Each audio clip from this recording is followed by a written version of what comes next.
for sharing your happiness with us today. So it doesn't seem like 30 years, ano? Kasi parang 30 lang sila. Okay, but 30 years. So God blessed them with 3 beautiful children. Of course, 2 here, 1 in heaven. And hopefully, they'll stay together forever. Okay? Sige po. Amen. So, happy Lord's Day to everybody. Papasalamat po tayo sa Panginoon na konbinyente po sa atin na dumalo sa panambahan ngayong umaga. So, that's a blessing for us. So, tayo pong lahat ay tumayo. Let's all stand, please. At hilingan ko po ang bawat isa na tayo po ay sandali na lumapit sa ating Panginoon Diyos. Matahimik na ating pong kausapin ang ating Diyos Ama na nasa langit.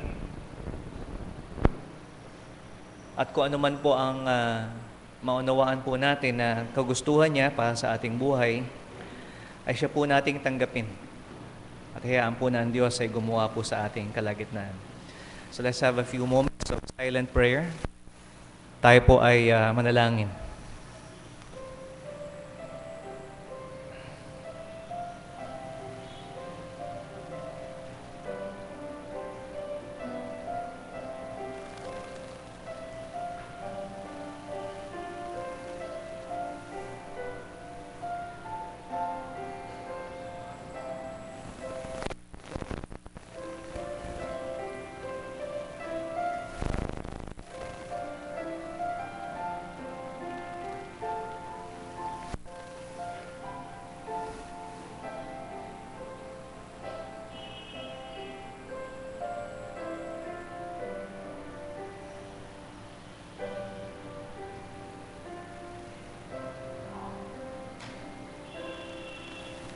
Amen.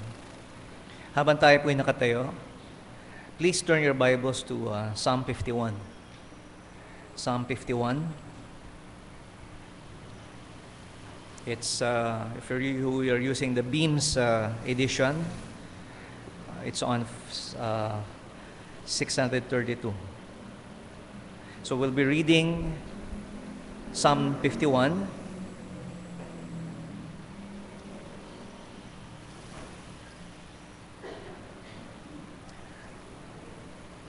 Basahin po natin sabay-sabay. Psalm 51. We'll be reading in the English, in the King James Bible. Okay? So all together, please, Psalm 51. Ready? Begin. Have mercy upon me, O God, according to thy loving kindness. According to the multitude thy tender mercies, blot out my transgressions. Wash me thoroughly from mine iniquity, and cleanse me from my sin. For I acknowledge my transgression, and my sin is ever before me. Against thee and thee only have I sinned, and done this evil in thy sight, that thou mightest be justified when thou speakest, and be clear when thou judgest. Behold, I was shapen in iniquity, and in sin did my mother conceive me. Behold, thou desirest truth in the inward parts, and the hidden part thou shalt make me to know wisdom. Purge me with hyssop, and I shall be clean. Wash me, and I shall be whiter than snow. Make me to hear joy and gladness, that the bones which thou hast broken may rejoice. Hide thy face from my sins, and blot out all mine iniquities. Create in me a clean heart, O God, and renew a right spirit within me. Cast me not away from thy presence, and take not thy Holy Spirit from me. Restore unto me the joy of thy salvation, and uphold me with thy free spirit. Then will I teach transgressors thy ways, and sinners shall be converted unto thee. Deliver me from blood guiltiness, O God, thou God of my salvation, and my tongue shall sing aloud of thy righteousness. Lord, open thou my lips, and my mouth shall show forth thy praise.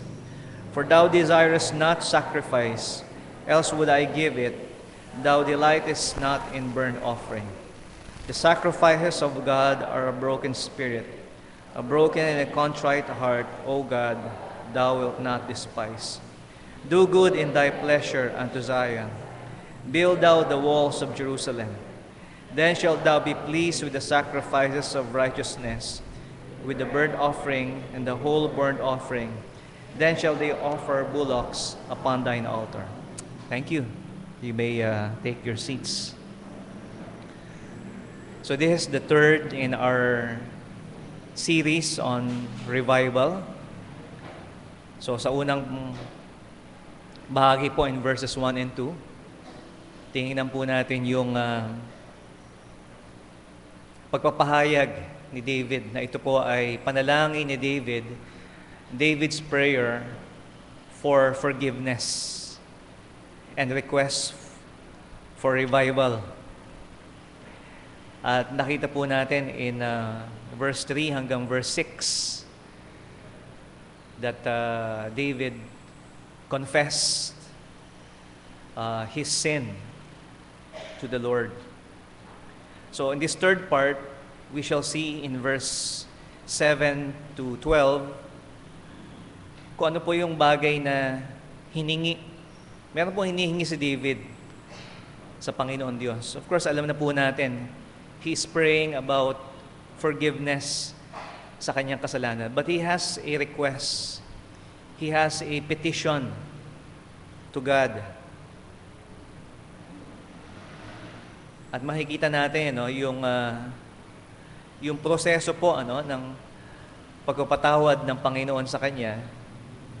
Hindi lamang po basta-basta na sinabi ng Panginoon, okay, you're forgiven. Sa mga simbahan po, parang bihira na po yung nangangaral patungkol sa kasalanan. So there is rarely, or they have even removed the preaching about sin. Because of course, we come to church, pupunta po tayo sa church, and we want to feel good. Gusto po nating pumunta rito at umalis po tayo na wala ho tayong guilt. But unfortunately, ang church po, mga minamahal, ay dapat nangangaral din po patungkol sa kasalanan.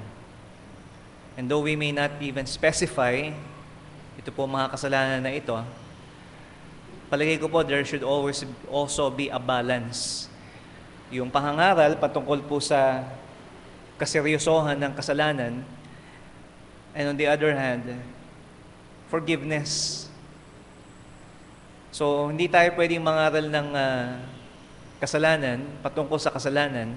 We cannot preach about sin without, preaching also about God's forgiveness. And dito makikita po natin yung prayer ni David, na sana maging prayer din po natin. At makita po natin, how God forgives. So David asked God to forgive him. And he acknowledged, he confessed, his guilt. Of course, you see there, in the heading that this prayer, ay in the occasion po, na siya po ay nagkaroon ng relationship, okay, with Bathsheba. Okay? So Bathsheba was the wife of Uriah, and Uriah, of course, para mapagtakpan yung kasalanan ni David, he had Uriah murdered. So yung isang kasalanan, yung isang pagkakamali, ay tinakpan ng isa pang pagkakamali. At hindi ho yun ang paraan ng Diyos. Okay? Kung nais po natin, we have to come clean and confess to God. But if you look back, dito po sa 2 Samuel, chapter 12,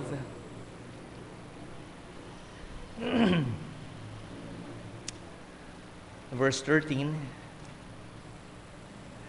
"And David said unto Nathan, I have sinned against the Lord. The Lord, and Nathan said unto David, The Lord also had put away thy sin. Thou shalt not die." Now, many of us would have a problem with that. May problema ho tayo dyan kasi that's it. Okay? Ganun lang ba yun? Of course, we have to understand, David, sometime later, sinulat niya po itong Psalm 51. Okay? Pero, ganun lang ba yun? David, okay? You committed adultery, you lied, you murdered, okay? And Nathan just said, the Lord had put away thy sin. So may problema po tayo dyan because how can God be righteous? Paano ho magiging matuwid ang Diyos kung hindi niya po hahatulan ang kasalanan? So medyo scandalous po yun. Okay? Kasi maging sa lipunan natin, hindi natin pwedeng sabihin, nagkasala yung isa, sige, so, okay lang. Yun ho bang ibig sabihin dito? Nung sinabi po ni Nathan, the Lord hath taken away thy iniquity. Inalis na ng Panginoon iyong kasalanan. So dapat maintindihan po natin that David's sin was great. Malaki po ang kasalanan niya ni David. And David's sin was great also because he was a great king. Mataas po yung pribileyo na binigay sa kanya ng Panginoon Diyos. And so, kung makikita po natin, dapat malaki rin ang consequences o yung kaparusahan. Dapat nga walang kapatawaran itong ginawa ni David. But you know what? God is great also in His mercy. Dakila po ang Diyos sa Kanya pong compassion, sa Kanya pong habag, sa Kanya pong awa. At dito po, gusto ko pong ipakita sa inyo ngayong umaga, how David's sin is removed. Nung sinabi po dito, your sin is removed, paano ho nangyari yun? Does God just look the other way? Okay, so, huwag na natin pansinin yung ginawa mo. Does God sweep under the rug yung kasalanan ni David? At ganoon din ba ang ginagawa ng Diyos sa atin po? When He takes away our sin, does He just hide it somewhere? So it will not bother us or make us feel guilty. So ano ba nangyayari when God takes away our sin? So David asked for 4 things. So ang mga verses po na tinutukoy po natin, is Psalm 51 verse 7 to 12. So ito po yung part na meron po siyang request. Okay? Inamin niya na po, may kasalanan siya. Sinabi niya na nung una na itong panalangin na ito ay patungkol sa paghingi niya ng kapatawaran. Pero, meron siyang hinihingi sa Panginoon Diyos.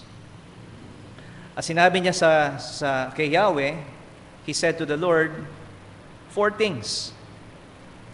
In verse 7, sinabi niya po, "Purge me with hyssop, and I shall be clean. Wash me, and I shall be whiter than snow." Ganito rin po sinabi niya sa verse 9, "Hide thy face from my sins, and blot out all mine iniquities." So hinihingi niya po sa Panginoon, number 1, take away my sin. Take away my sin. So we already said that. God has already taken away His sin. Pero paano ho ba ginagawa ng Panginoon yun? And it's very graphic, ito pong salita na ginamit po ni David when he said, "Purge me with hyssop." Purge me, purgahin mo ako. Using hyssop. First of all, let me just say, na ang kasalanan na po, when God takes away sin, let's change our ideas that sin, is not real. Sin is real. Okay? Yung pong ginawa ni David, yung lying, okay, murder, adultery, they're just symptoms. Bago nyo pa mang gawin yung kasalanan na yun, bago nyo pa makita si Bathsheba, sin was already in his heart. Okay? So sin is something that is real. It is as real, bagamat niya natin nakikita, it is as real as the germs and bacteria and viruses that make us sick. Though you don't see them. Okay? So sino makakapagsabi sa inyo, wala namang germs dahil hindi mo nakikita. Pagdating po sa mga spiritual bagay, it is also equally real. Na meron pong kasalanan, okay, tunay po ang kasalanan, it is real. Meron pong Satan, okay? There are evil spirits, all around us. They're real. Okay? Tanggapin po natin, totoo. Ito po mga bagay na ito na nakaka-apekto sa atin, sa ating buhay, na hindi po natin nakikita. Now, Brother Willie shared some insights the other Wednesday, hindi po last Wednesday. Of course, we had prayer meeting at patungkol po sa revival, and he shared something about yung relationship ng revival at yung health, that I got from his message, that we should be as concerned, with health as we should be concerned about our spiritual life. Okay? So, yan po yung makikita po natin sa Bible.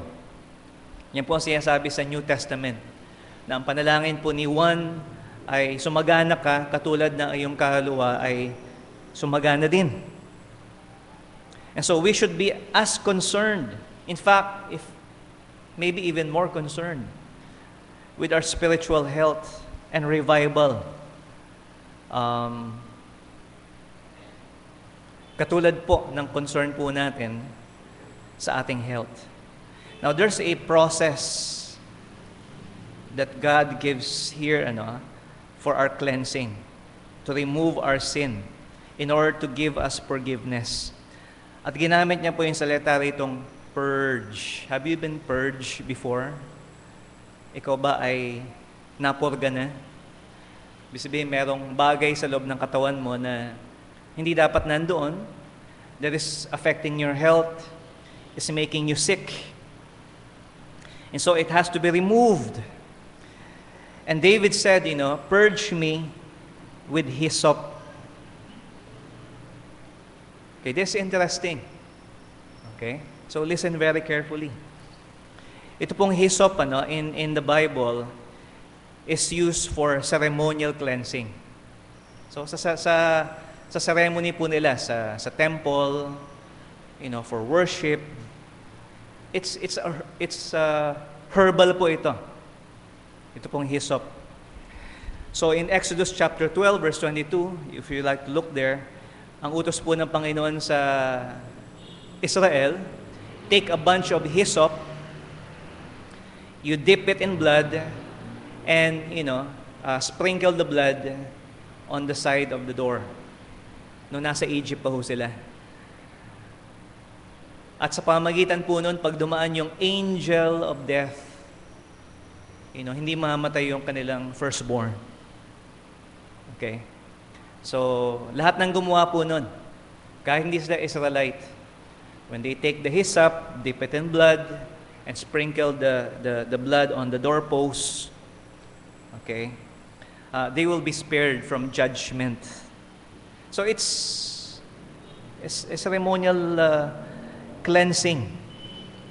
Yung mga offering po nila, they sprinkle, when they sprinkle something, they use, ito pong hyssop plant. Okay? Ito pong hyssop, ito po yung ginamit noong ang ating Panginoong Hesus po ay sinabi niya sa krus, ako ay nauuhaw, I thirst.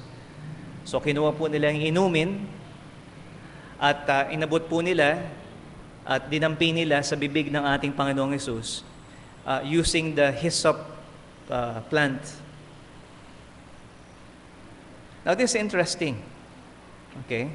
Because hyssop, is an herbal plant that is used for cleansing. Okay? Because of its very sharp scent and taste. Now, hindi naman siya mabaho. Okay, but when you smell it, meron po siyang aroma that, masyadong malakas. Okay, very sharp. Okay? And it is said, and you could look this up yourself, the aroma helps relieve stress, overwork, give you alertness. So kung medyo merong inaantok, lagyan mo ng hyssop sa, okay, magigising siya. Some of you could use some hyssop, right now. Okay? Kasi malakas yung amoy niya, Hindi siya mabango, hindi rin siya mabaho, pero it's very, very sharp. Okay? That's why it is also used to repel insects. Yung mga kulisap, yung mga langaw, lamok, they don't like it. Okay?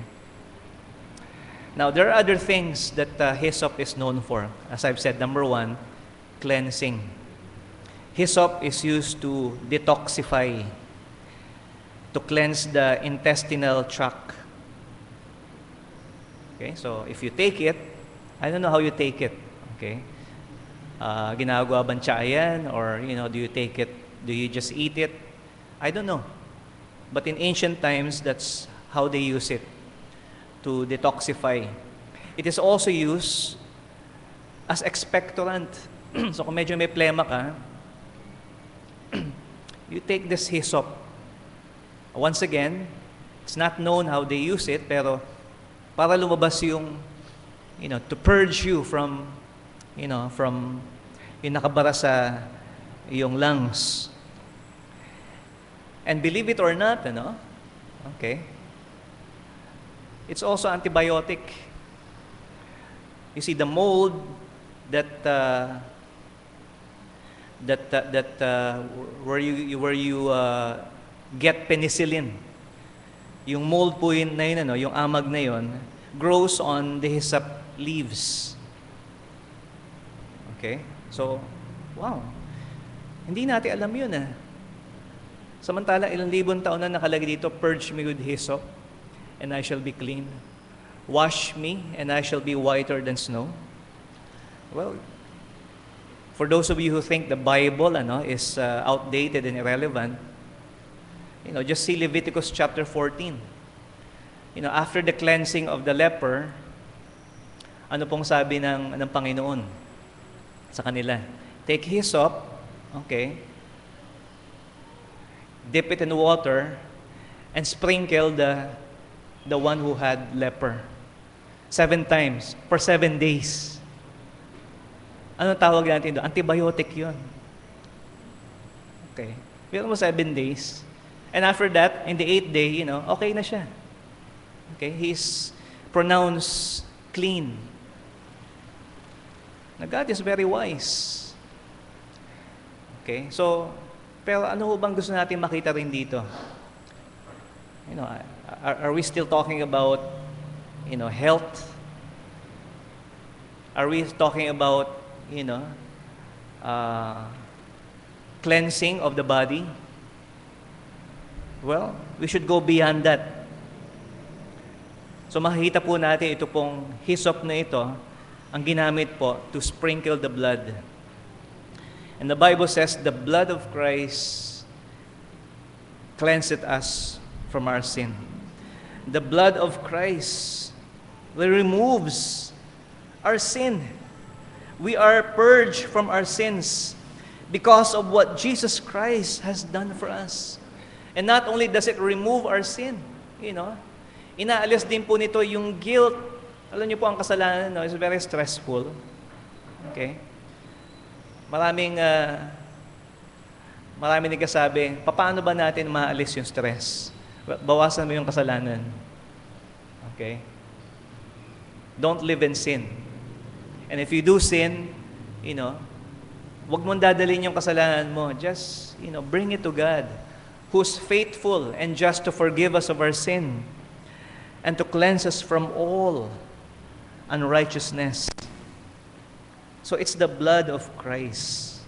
It's the blood of Christ that purges us, that purges our conscience from the guilt of sin. Mga minamahal, that is how God removes our sin. In the same way that hyssop removes the virus, the germs, the impurities, Totoo po yung mga bagay na yan. At kung sa laboratory, hahanga ka sa mga laboratory ngayon, biro mo, nabibilang pa nila kung ilan thousand yung mga cells, yung mga bacteria, yung mga germs. Okay? Pero ang Panginoon po, hindi lang niya tinitingnan, inaalis po niya.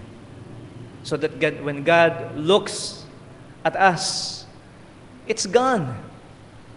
Wash me and I shall be whiter than snow.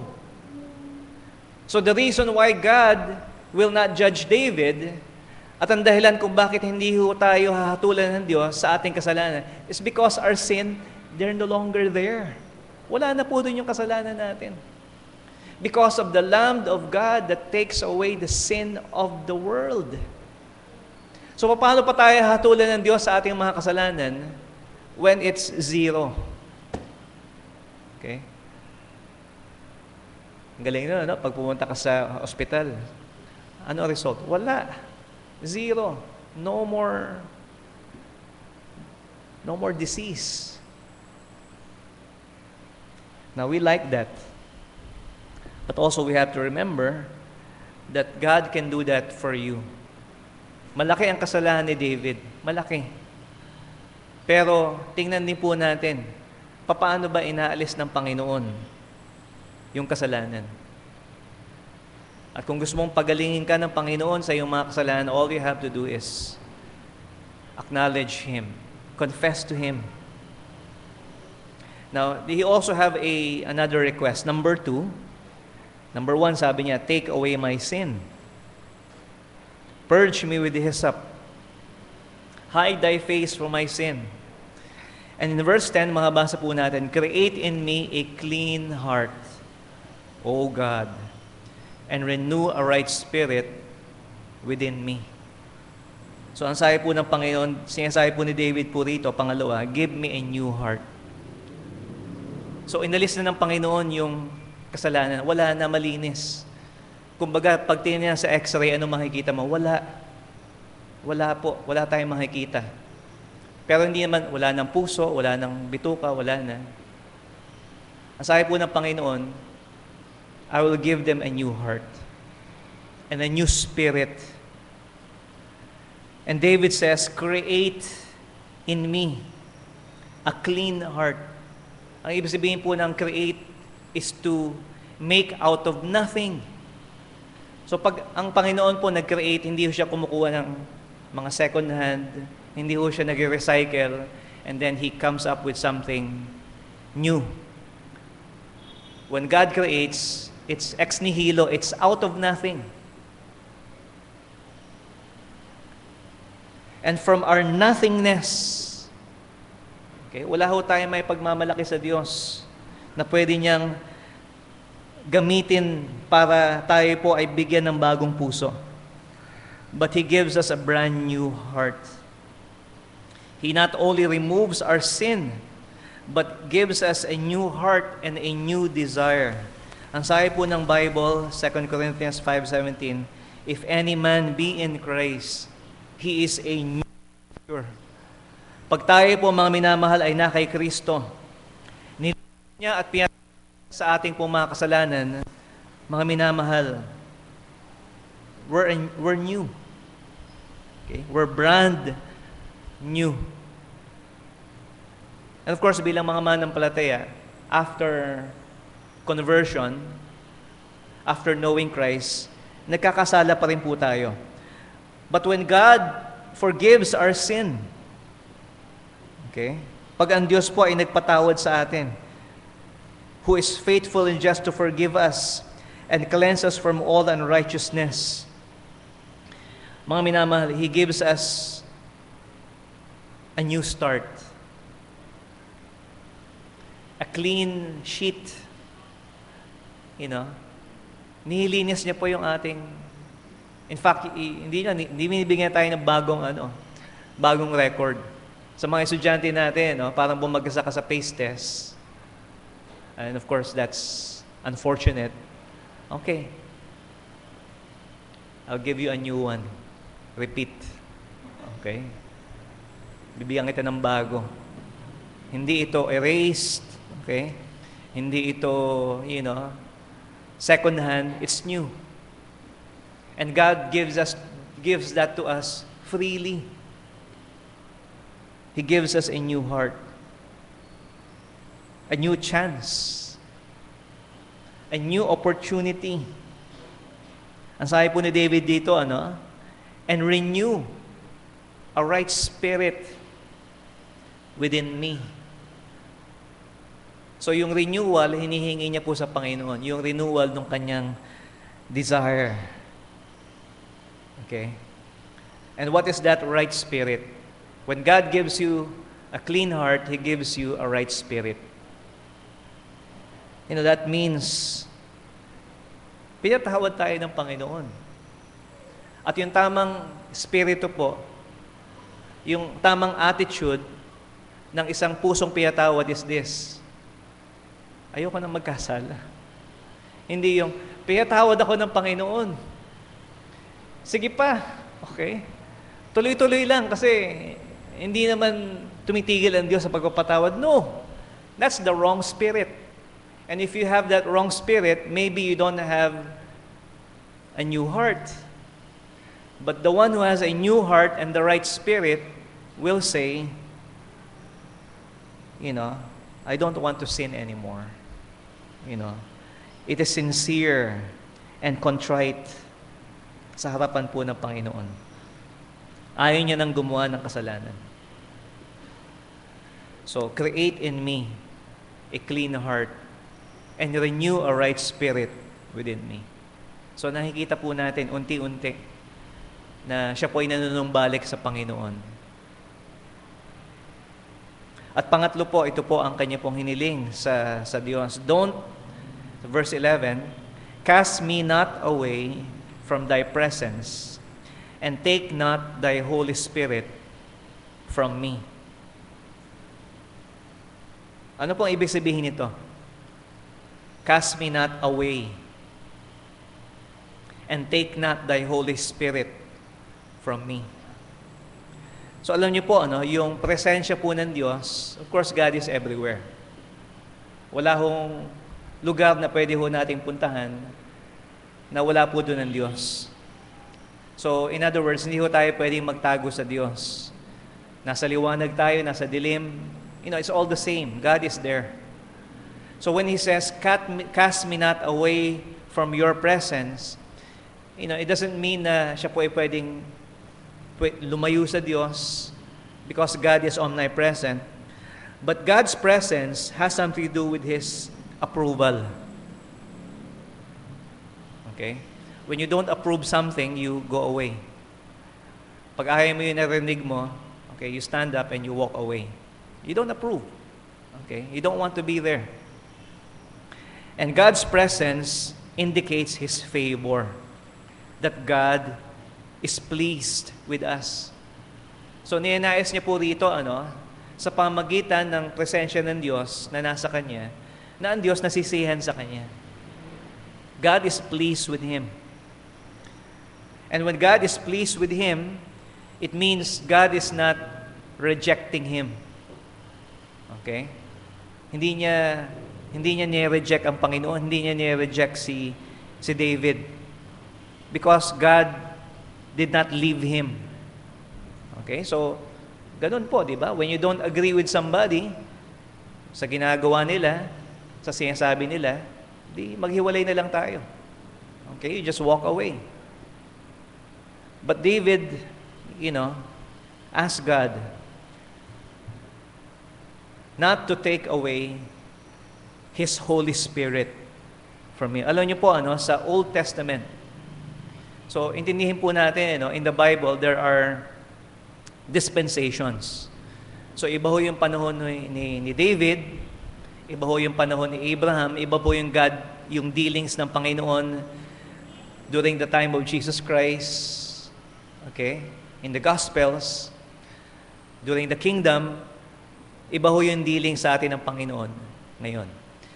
At intindihin niyo po, in the Old Dispensation, okay, in the Old Testament, meron pong Holy Spirit. At ang Holy Spirit po ay sumasanib.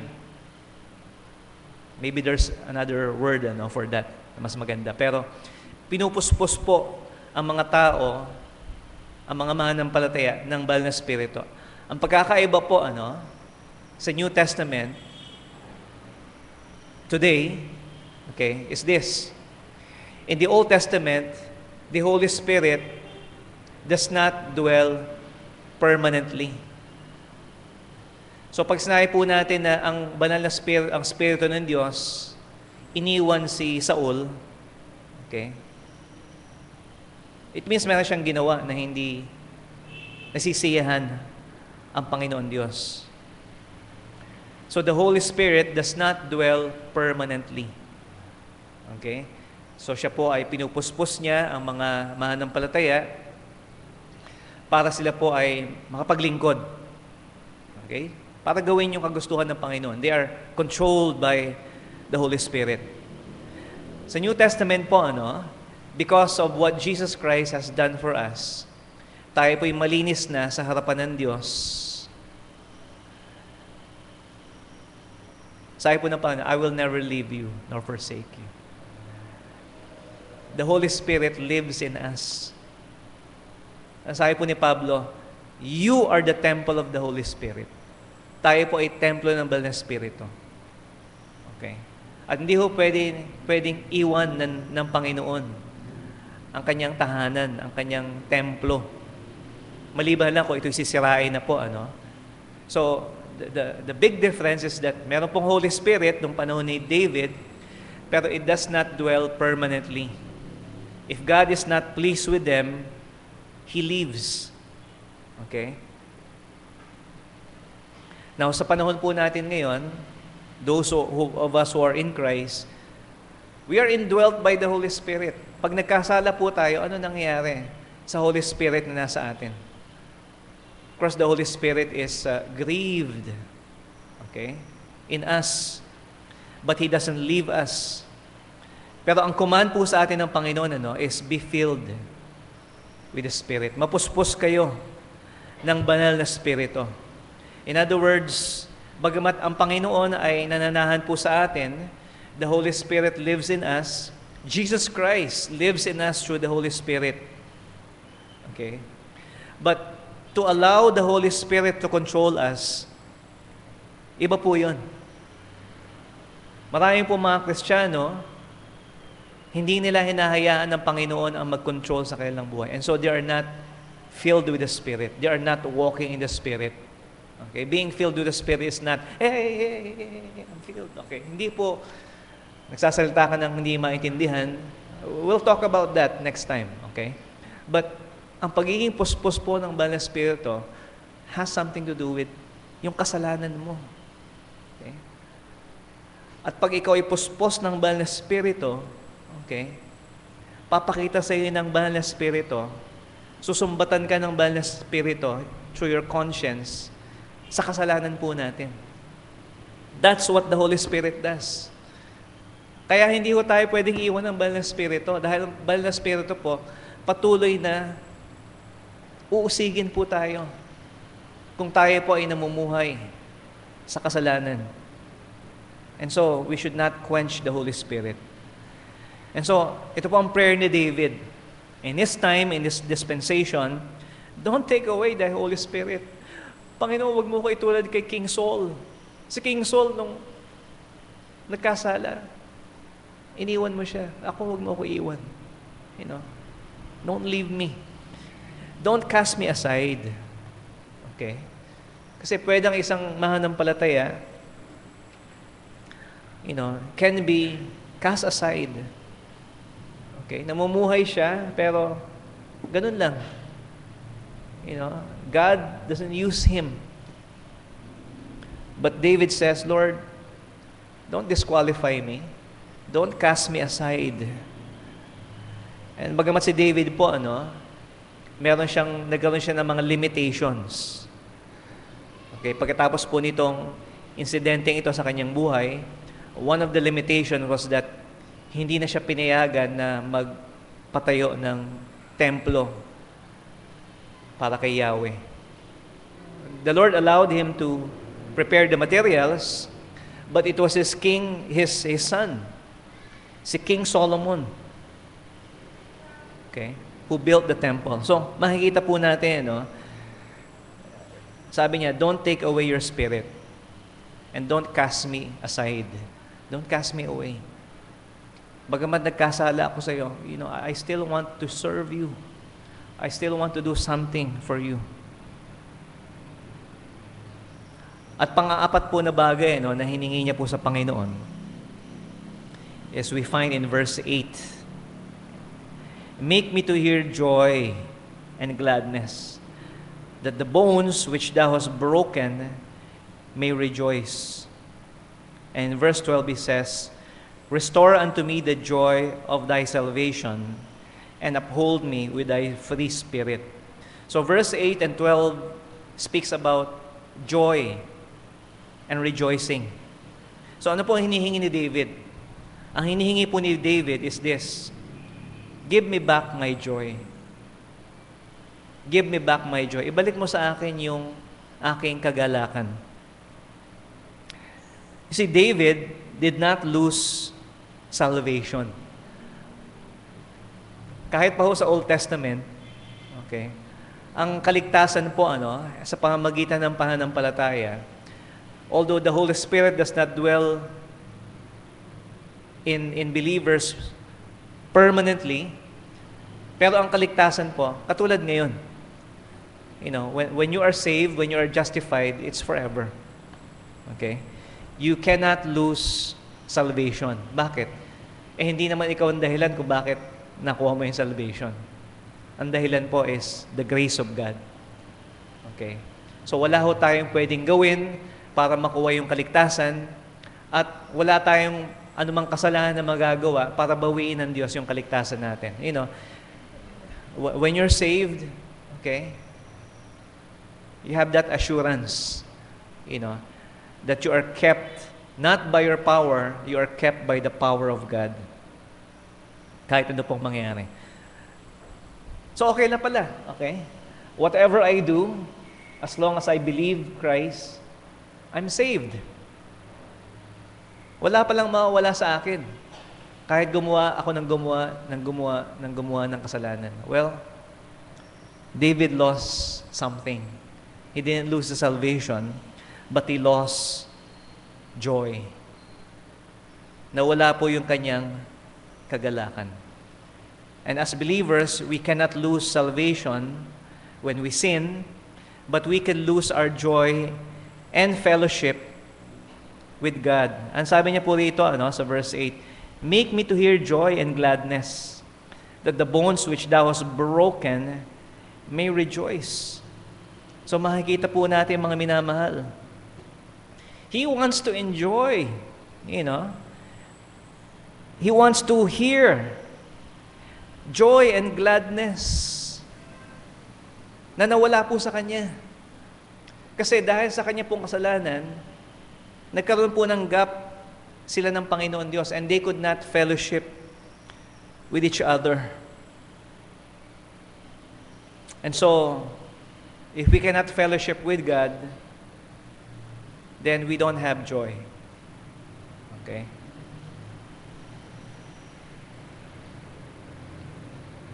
Pero tanong po, if you don't enjoy fellowship with God, if you don't enjoy fellowship with His people, then ito lang po, okay? Maybe there is sin. Because sin is the one that is keeping us from enjoying God. Hindi ho natin na-enjoy ang fellowship with God. We do not enjoy our fellowship with each other. Okay? Marami po sa atin sasamba sa Panginoon Diyos. Ang ating pong muka ay sumasahid sa sahig. Okay? Napakahaba ng ating muka. Para tayong uma-attend ng lamay. Okay? Napakalungkot po natin. Hindi ko sinabi magtatalon tayo dyan, magtatakbo. Pero sinasabi ko lang, hey, we're worshiping God. It should bring joy to our hearts. And when fellowship with God doesn't bring joy to our hearts, then it means only one thing. Mabigat yung kasalanan po na namamagitan sa atin sa Panginoon. So, David wants to hear that joy and gladness. Okay? Dapat hindi tayo makaantay na sana linggo na para I could worship God and fellowship with God's people. O ito bang pagsamba sa Panginoon Diyos? O ang paglilingkod ho ba sa Kanya? Ang pagpupuri ho ba sa Kanya ay isang napakabigat na bagay para sa atin? Well, kung niligtas ka ng Panginoon, hindi dapat. Pero bakit mabigat? It's because of sin. Because there is sin. At ano po sabi niya po ito? That the bones which thou hast broken may rejoice. Now, totoo ho ba na nagkaroon ba ng fracture si David nung siya po ay nagkasala? Ano ba ang ibig sabihin nito? That the bones that thou hast broken. Hindi po ito aksidente, no? Ito po ay ginawa ng Panginoon. God did this. Now this, is probably a metaphor. It's a figure, for the pain. Okay? So kung kayo po ay nagkaroon ng fracture o nabalian kayo ng bones, I'm sure it's very painful. In fact, isa sa pinakamasakit sa lahat, to have a broken bone or dislocated, joint. Very painful. Okay? But you know what? Thank God for the pain. Okay? Thank God for the pain. Because there are times that sin brings pain talaga. Okay? At maraming salamat sa Panginoon Diyos. Dahil kung walang pain, we don't know na kinakain na pala tayo ng kasalanan. Okay? Parang yung may ketong, di ba? Hindi niya alam, wala na pala siyang tenga. Kasi hindi niya naramdaman, kasi kinakain ng leprosy yung katawan po niya. And he doesn't feel anything. And, in a way, David is thankful here, that the bones that thou hast broken may rejoice. Nagpapasalamat siya sa Panginoon. Panginoon, salamat. Kasi naramdaman ko pa. Naramdaman ko pa pag ako ay nakakasala sa iyo. And so, if it doesn't hurt, if sin is in our life and it doesn't hurt, then that's dangerous. Then, there's a problem. Na para po sa isang anak ng Diyos, for a believer, God allows us to feel the pain. At ito po yung part ng purging. Okay? Purging may sometimes be unpleasant. Okay? Pero bahagi po yan ng cleansing na ginagawa po ng Panginoon. Sa isang mananampalataya, ang tawag po dyan, correction. In Hebrews 12 verse 11,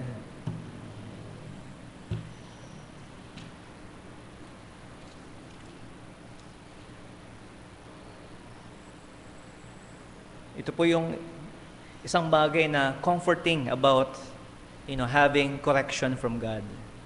Ito pong chastisement. Now, no chastening for the present seem to be joyous, but grievous. Okay, parang, masaya ka dahil wala kang correction sa Panginoon Diyos. He doesn't discipline you. But sabi niya po rito, it is grievous. Okay, so mahirap po yun. Nevertheless, afterward, it yielded the peaceable fruit of righteousness unto them which are exercised thereby. So ito po yung magkakaroon ng bunga. Yung bunga po ng kapayapaan at katwiran ay ibibigay po sa atin when we are disciplined, by God. And David experienced, this, he experienced consequences. Okay, going back to 2 Samuel, chapter 12, we see kung anong sinabi sa kanya ni Nathan, what would happen because of his sin.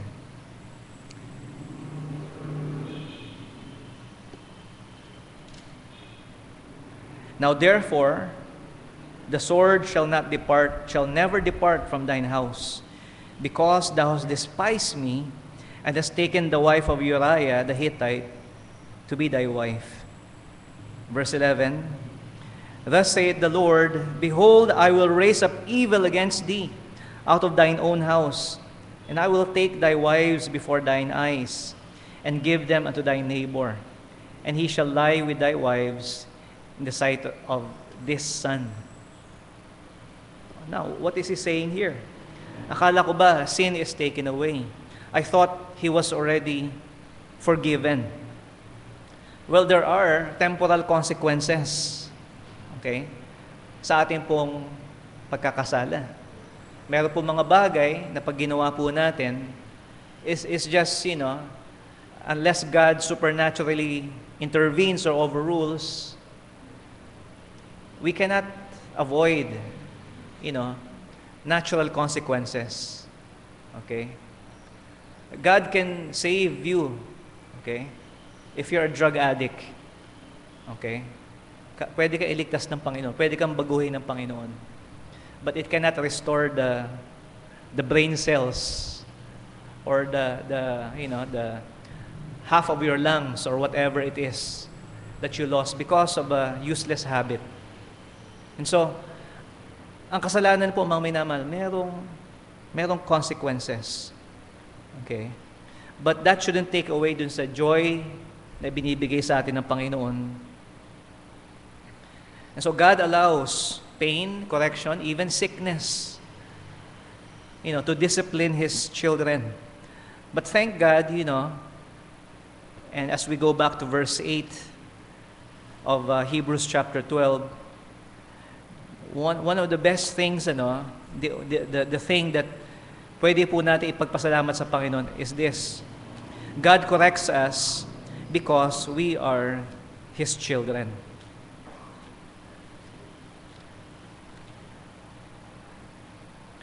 Verse 8, but if ye be without chastisement, whereof all are partakers, then you are bastards and not sons. Why do you think, hindi natin pinapagalitan yung mga bata na nasa labas, okay, na magulo, pero yung anak natin, sinasabihan natin.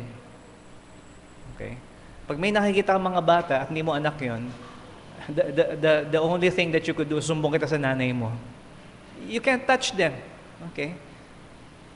Pero pag anak mo ang gumawa, okay, bakit ganun?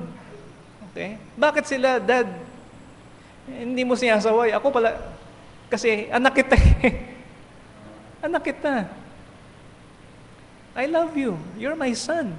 You're my child. That's why I correct you. And so while correction is unpleasant, while purging, may sometimes be painful, yet it is an indication, mga minamahal, that God loves us because we are His children. That's why David could say, these broken bones can rejoice. Nagagalak yung bagamat merong pain ako naramdaman. And when we know God's love in correction, alam mo na ikaw ay tinutuwid ng Panginoon dahil mahal ka niya. Then what happens? God will give you a free and willing spirit.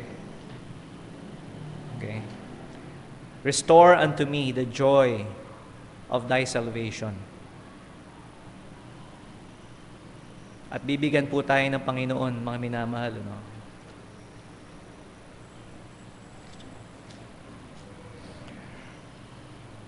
In verse 12, restore unto me the joy of thy salvation, and uphold me with thy free spirit. Magkakaroon po tayo, mga minamahal, ng kalayaan. Okay, do you really want to be free? Do you really want to have that willingness? Minsan, nasa Panginoon tayo, pero napipilitan tayo, di ba? Kasi ayaw nating tayo ay masaktan, gusto natin yung blessings ng Panginoon. Pero kung maintindihan mo yung dahilan sa likod ng mga ginagawa ng Diyos sa buhay mo, at ang dahilan dahil mahal ka niya, at ayaw ka niyang mapasama, then you know what? That will give you freedom. That will give you willingness. Because serving God with joy, it's because you know God's love. You know that He is doing this to you because He cares for you. At malaya po tayo, na tayo po ay na mahalin po natin ang Panginoon, na ibigin po natin ang ating Panginoon Diyos, at gawin yung kanyang kalooban. So, 4 na bagay po ang hiningi ni David. Number 1, take away my sin. Sin is real. Okay? Hindi ko nakikita ang kasalanan nyo, hindi nyo nakikita ang kasalanan ko, pero believe it. It's there. Okay? Hindi lang po ito isang idea, hindi po ito lamang isang principle. It's as real as, even more real than the things that we see. But God takes it away so that it's gone. And God gives us a new spirit. Hiningi po ni David, give me a new heart and a new spirit. And God gives us that new heart when we trust Christ as our Savior, and God gives us that new spirit pag nag-confess po tayo sa Kanya. Number 3, He asks the Lord, don't take away your Holy Spirit and to be not cast away. He asks for God's favor and approval. At panghuli po, give me back my joy. Help me to rejoice in the things that please God. Even yung correction, help me to understand that and to rejoice in that. So mga minamahal, let's conclude this. Okay, as I've said at the beginning, malaki po ang kasalanan ni David. It's great. It's only a symptom, okay, of what was in his heart. But you know what? Bagamat malaki po ang kasalanan ni David, meron po tayong mas malaking Diyos. We have a great God who is faithful always to forgive us. Kung naiintindihan po natin kung ano ibig sabihin ng kapatawaran na binibigay sa atin ng Panginoon when we confess our sin to Him. And in so many verses, makikita po natin. Like for example here in Micah 7 verse 8.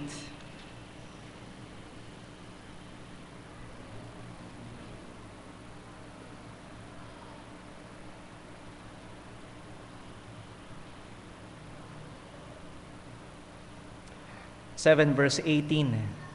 Okay? So dito natin makikilala kung sino ang Diyos. Who is a God like unto thee, that pardoneth iniquity, that passeth by the transgression of the remnant of his heritage. He retaineth not his anger forever, because he delighteth in mercy. He will turn again. He will have compassion upon us. He will subdue our iniquities, and thou will cast all their sins into the depth of the sea. Wow. Is that your God? Yung ba ang Diyos nyo? Kasi kahit gaano kalaki yung kasalanan mo, tingnan mo, ang sinasabi po rito, sino ang katulad ng Diyos natin? Na kaya niyang magpatawad sa kasalanan ginawa laban sa Kanya. You know? Unbelievable. Okay? Wala ho siyang katulad. You know? And this is truth. This is a fact. Okay? It is stranger than fiction, pero hindi natin kilala ang Diyos natin. Mas kamangha-mangha ang ating Diyos. At pinakita niya na siya po'y dakila at kamangha-mangha. Paano niya ginawa yon? Nakita po natin how God purges us and removes our sin. Pero just the same, hindi po tayo karapat-dapat na tumanggap ng ganyang kapatawaran. Sinasabi po rito, He has removed and cast them into the depths of the sea. Okay? Hindi mo kayang sisirin yung kasalanan mo kahit hanapin mo pa yun. It's gone. And Psalm 108 says, Psalm 108 verse 8 says the same thing.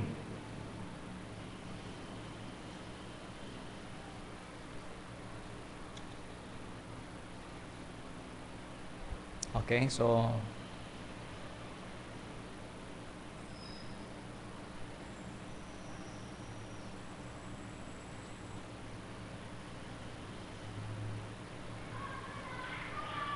it should read, if I had the verse correctly, that He has removed our sins as far as the east is from the west.